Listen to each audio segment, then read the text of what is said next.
So ayan guys, kadkarin lang natin yung buto ng avocado. Ayan, ng pinong-pino. Depende sa inyo kung anong gusto nyo. Kung gaano kalaki yung kung anong grano ng seeds na gusto nyo. So nasa inyo na yan. So ayan yung kudkuran ko ng cheese. So dyan ko lang siya kinayod. Tapos after nyan, i-stay natin siya sa labas ng 1 day. So ako dyan kasi guys, ginawa ko 2 days. Ayan.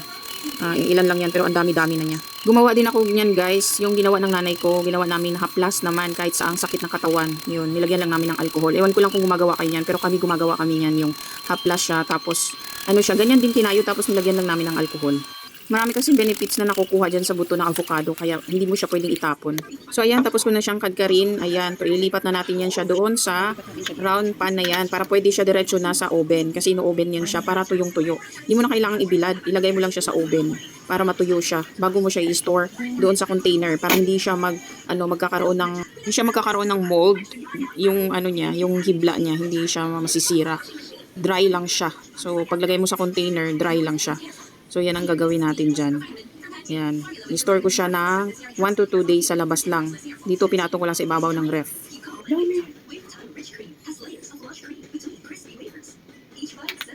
Nag-iiba talaga ang kulay niya pagkatapos mong kadkarin. O iba ng kulay niya, color red na. So ayan na siya guys, medyo tuyo na siya. Compare nung kinadkad siya. Oh. Yan, i-oven ko na siya kasi 2 days na siya sa labas lang. Ayan. Tingin ko siya ng dalawa ito. Tsaka yan. Para nakatuyong-tuyo siya pag inubo.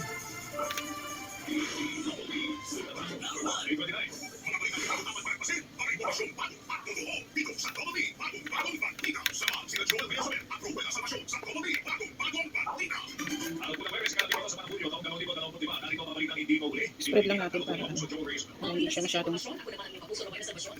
Ito kasi nakikita ko sa TikTok. Talagang sa ibang bansa pala ginagawa nila ito. Ginagawang tita ko sinatago. So ayan, dalawa na siya. So ngayon i-oven na natin para matuyo siya. Kasi hindi naman siya tuyo talaga. So ayan, dalawa na sila. I-oven ko na siya para matuyo. Tapos ilalagay sa container. Ayan guys, ayan na yung galing sa oven. O diba, tingnan mo. Ang ganda niya, parang tuyong-tuyo na siya. O, diba talaga siya pag in-oven, tuyong-tuyo na. Ayan. So dalawa yung ko na lalagyan ko. Yan, ilagay na natin sa container. Yan, galing yan sa oven guys. So ngayon ilalagay natin dyan sa container na yan. So palalamigin ko muna siya kasi sobrang init pa. Galing sa oven. So yan na siya guys. Ganyan lang siya kadami kasi malaki tong container na to. Ayan. So meron na akong pang tea. So try natin magtimpla ngayon ng isang kutsara. Lagyan natin ng mainit na tubig. Ayan. Tapos lagyan natin ng mainit na tubig. Lagyan natin na mainit na tubig. Sira na natin ito. Maganda daw kasi inumin ito, maraming benefits sa katawan.